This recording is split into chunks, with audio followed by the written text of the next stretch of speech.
very much. All right. Well, first of all, I would like to thank Steve Clemens and the Atlantic team and the Bradleys for the invitation. It's great to be here, and it's great to be here with you, Mr. Secretary. Oh, thank you very much for having me.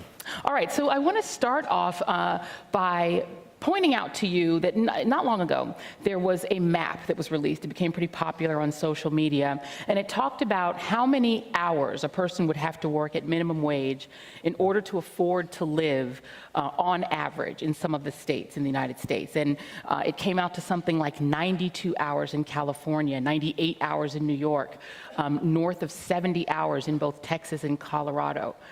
Is there anything that public policy can do, and yourself being the Secretary of Housing and Urban Development, is there and Urban Development, is there anything that public policy can do to alleviate what really is a crisis in housing affordability in much of the country? That is a fantastic question and a very, very timely question in terms of the issues that folks are dealing with in their lives.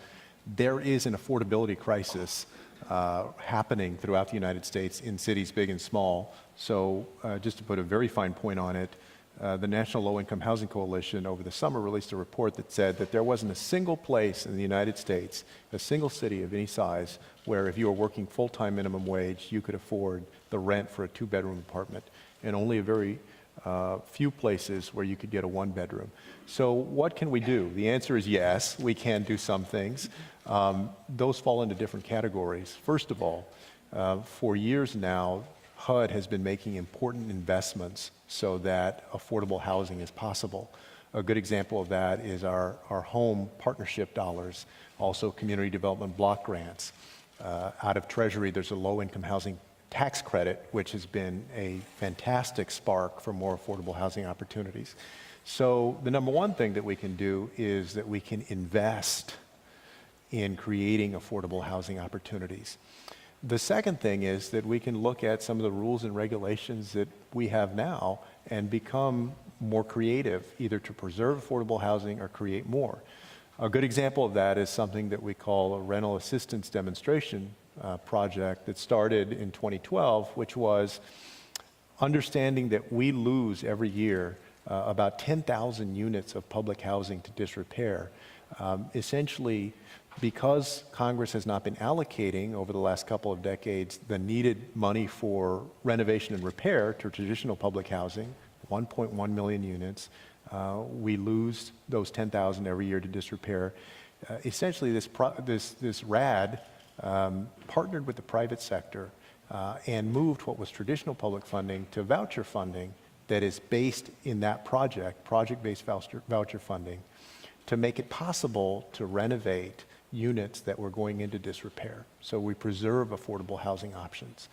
And then the third thing I would say is, having been a mayor of a city, of San Antonio, you can see very clearly, whether we're talking about transportation or housing or education, the devolution that has occurred in terms of the need for states and local communities to make significant investments as well. Same thing is true for affordable housing. A good example of that was Austin, Texas, that a few years ago passed an affordable housing bond as part of their bond program that the voters approved. You're going to see, I bet, the cities that truly are serious about addressing this taking a leadership role more and more, because we have a Congress that for years now, the governing majority has not dedicated the resources that they ought to be dedicating to create more affordable housing opportunities. Well, at the same time, and you mentioned Austin, Texas. Austin is one of the cities in the country that is experiencing what has become a controversial question, and that is gentrification. Yeah. And there's quite a debate that's going on in the sort of academic sphere over whether gentrification is real or whether it is just a way of vilifying sort of new entrants into America's urban centers and downtowns. But if you look at places like Portland, Oregon, Denver, Colorado, if you look at parts of New York City, and even this city, Washington, D.C., there is clearly a turnover in certain neighborhoods that used to be concentrated with the Black and brown poor, which are rapidly turning over to very high rent, higher net worth residents, and the affordability gap then becomes even wider. It becomes even more difficult for people to live in those cities. again, looking at it from a public policy standpoint, are we over-subsidizing, for instance, developers who are pushing this kind of gentrification? And do you believe, as a public policy matter, that gentrification is a real and extant problem? I do believe that in certain communities, they're caught in this vicious cycle that happens where in distressed areas, the city council will incentivize redevelopment, and that starts to pick up, and the place becomes cool. It's the place that folks want to live, and then somewhere it reaches a tipping point, and then it becomes more difficult either for folks who have lived there for a long time to stay there because the rents go up or their taxes go up, their property taxes, particularly in states that are heavily dependent on property taxes. And it also becomes more difficult for folks who are of modest means, who might be of the same demographic as the folks who used to live there. It becomes hard for them to take advantage of new opportunities in housing that exist. So when I got to HUD about 14 months ago, I told my staff, I really think that HUD has a leadership role to take in, putting together a commission or something to look at this issue of gentrification, because I hear it over and over, and I saw some of it beginning to happen in San Antonio as we revitalize the urban core. The challenge is that the research is actually bedevilingly inconclusive as to what extent gentrification happens and whether, when gentrification does happen, the folks who end up leaving, whether they actually end up benefiting more because there has not been sufficient longitudinal analysis of, okay, do they end up doubling up with someone? Do they end up in a neighborhood that is worse off, or do they end up in a higher opportunity neighborhood? So I would like, before the end of the term, to be able to figure out a way to robustly bring folks together to try and address that issue. I don't have any illusion that we're going to be able to solve that within the next 15 months before the Obama administration is done. But I do see a hunger out there in communities for figuring out a way to address this. And I cannot point to one single community, having been a mayor now and having visited a lot of cities as HUD secretary, where I say, you know what, they got it right. Like, they did a great job of catching this cycle and not letting it happen and getting a great balance. But the number one piece of advice that I would give communities is that when they start to see an area get revitalized, that they do everything that they can to invest in preserving affordable housing, in their incentives, lock in inclusionary policies that require some affordable housing to be a component of incentivized properties that are renovated or built, and that they work with those neighborhood residents to understand how they can better help them stay in those neighborhoods if they want to do that. And one of the arguments by those who say that gentrification is a myth and that it isn't real is that they point to a 2014 study that found that, in fact, if you look at the period from 1970 to 2010, less than 5% of cities that were considered in the grips of extreme poverty actually saw the average income in those communities rise to the national average by 2010 from 1970. And then in that same time period, the number of residents of cities that are considered gripped by extreme poverty has doubled, something like 4 million Americans living under extreme poverty. So they say, well, what do you mean that you have all these wealthier people that are moving? Right. And this is part of the challenge that I think is out there in terms of the research. And so if, in fact, the real problem is extreme poverty, how does one get the kind of services, just basic services, streets that are cleaned properly, neighborhoods that are patrolled properly but not over-policed? Like, how do we get livable communities in cities where there is extensive poverty? Well, I mean, number one is that I think an important movement that happened over the last 30 or 40 years is the creation of single-member districts in local governments. And that was a hard-fought victory to get that in most, and I think probably maybe now every big city in the United States. Significance of that is that you have districted representatives that are there to fight on the council for resources for their areas. you need a conscientious city council and mayor that are willing to make investments that are inclusive, that take into account the differential needs that exist across a city. In San Antonio, I used to say, look, we need to acknowledge that there are areas in our city that are newer areas and generally more well off. And there, the streets don't need as much investment. You won't find as much need for a summer nutrition program and some of the other social services, but you might find a greater need there for a fire station, because as the city grew, the fire stations and police stations were more clustered together in the older existing part of the city. And you have to be very cognizant of where the needs are, what they are, and then fair-minded about how you distribute those resources. The challenge is that in a lot of communities,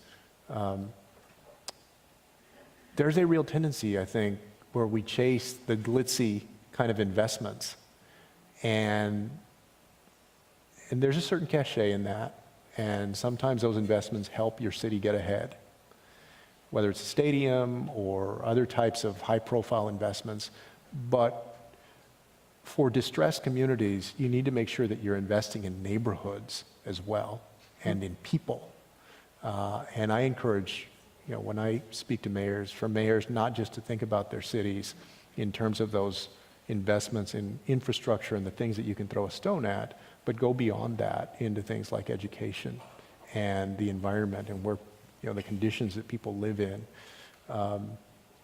If you can take that holistic view that the administration has tried to take with things like promise zones and promise neighborhoods and choice neighborhoods, I believe that that's a winning formula for helping to lift people up. Well, we now have, of course, a very high-profile developer running for president and doing quite well in the polls, I should add, on the Republican side.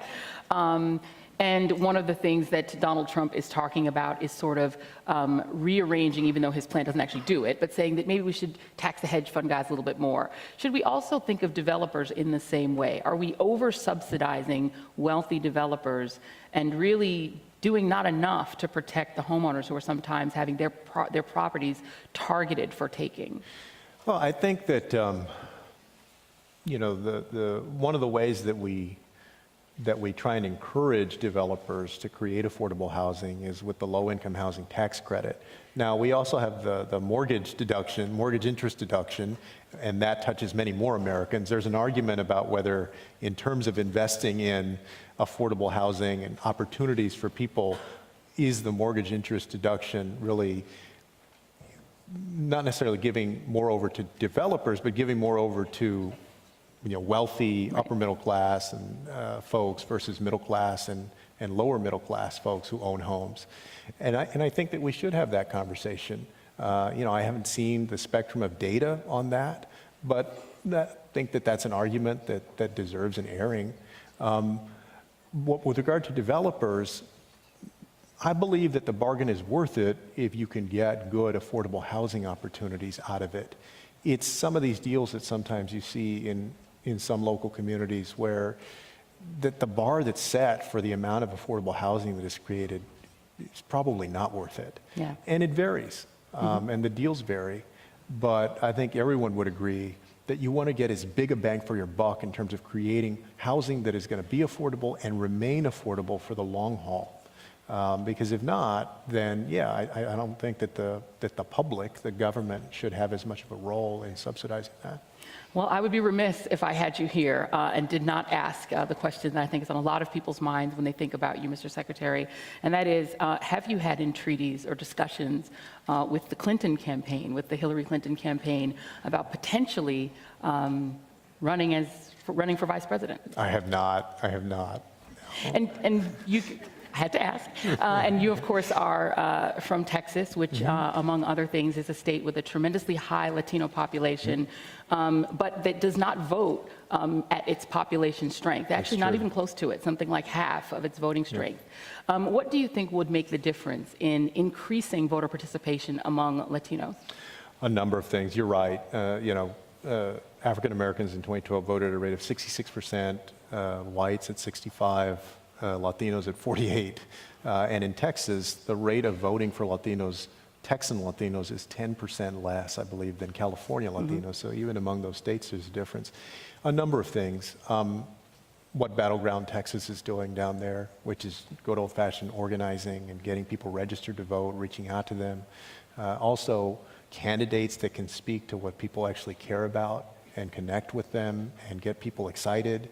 And I think, and this is sort of a longer-term thing, is an improved education process. I mean, folks have probably read about the debacle of these history books and science courses down there in Texas, and what happens over time is that has an impact not just on knowledge but on civic engagement, because you're raising a generation of folks, who is not as versed in good history and understanding of different issues.